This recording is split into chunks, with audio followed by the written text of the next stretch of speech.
a map of the world that could be true any time in the last 500 years. Fast forward to World War II. We see a Nazi boot kicking a Jew out of Germany. He's headed for Native American territory. The Jew lands, makes a big noise, spooks the buffalo. A Native American woman is making some soup. The buffalo stampede. She's frightened. The buffalo knock over the soup. The Native American woman, as is her custom, with what little food she has left, feeds the Jew and takes care of him. In the meantime, the Native woman's husband arrives and sees the damage.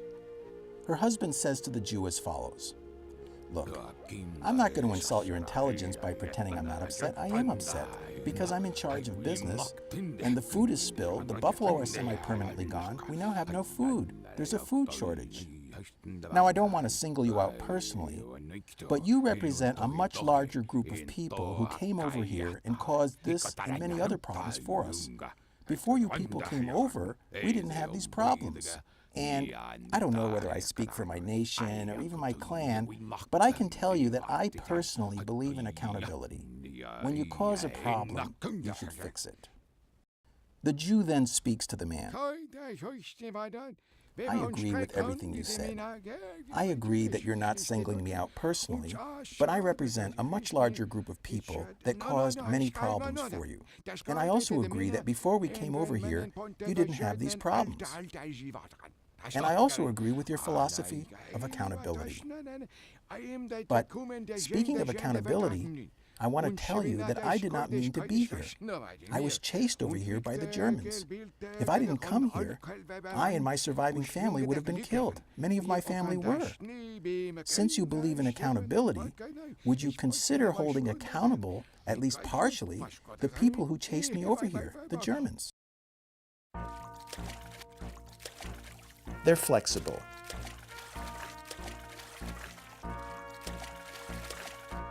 The Native Americans meet with the Bundestag, the German government, and explain to them what happened. The members of the Bundestag say to the Native Americans as follows, "Look, what you see here is nothing special.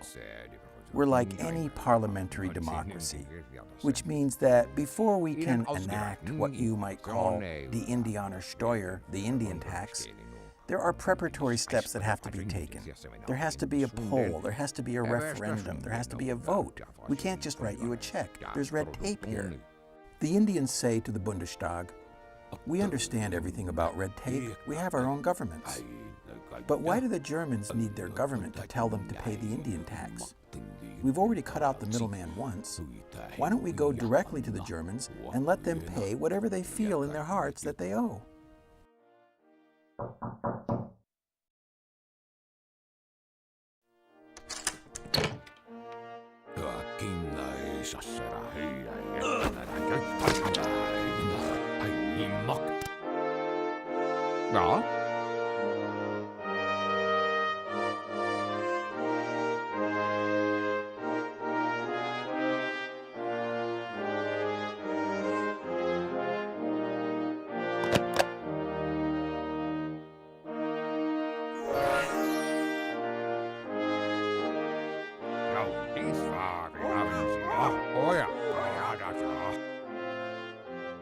Jews from all over Germany escaped to different Native American nations in North America.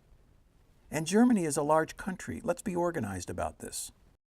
We could have a Native American collection agency.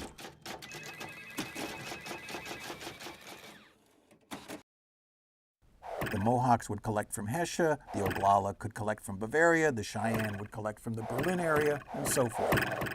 But Germany and the Jews formed a very small slice of the larger pie that represented the demise of the Native American civilizations.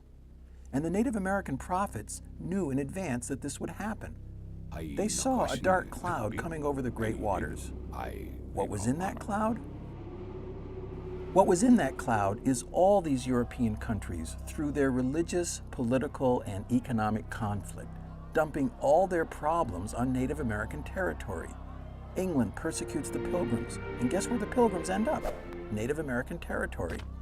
England, through its agricultural policies, starved the Irish. Guess where the Irish have to go to? Native American territory.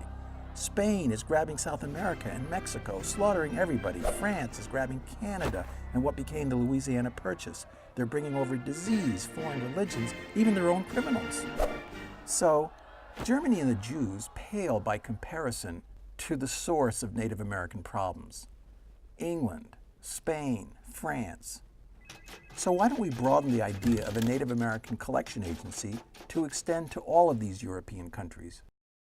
The Apaches can collect from England, the Seminole can collect from France, Germany's taken care of, the Comanches can collect from Spain.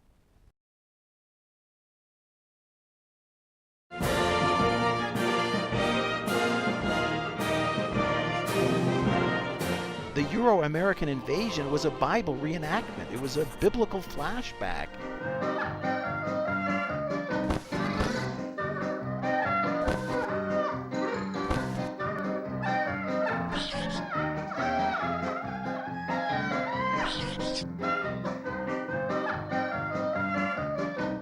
It was as if they saw the biblical Battle of Jericho taking place down the road from Pittsburgh.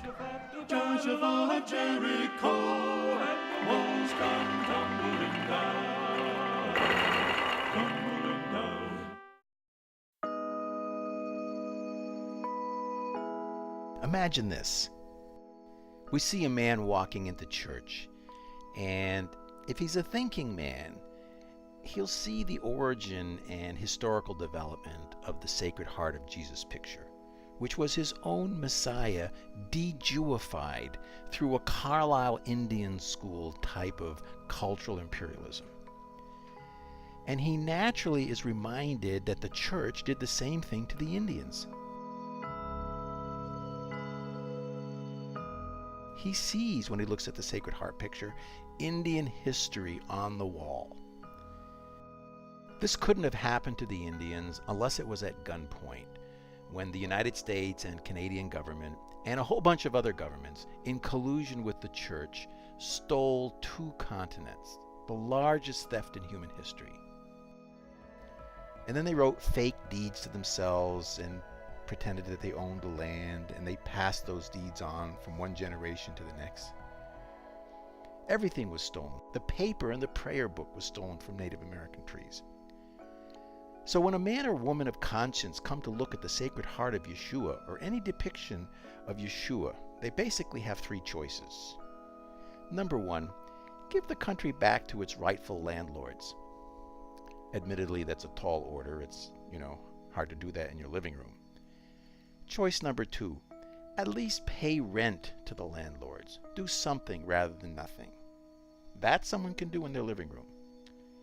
Choice number 3, if we have to say it, to heck with the Indians. So the Sacred Heart of Jesus, or any picture of Jesus, is a dead-on reminder of what the church did to the Indians, and for the person of conscience who wants to make amends, a reminder to pay the Native Americans rent.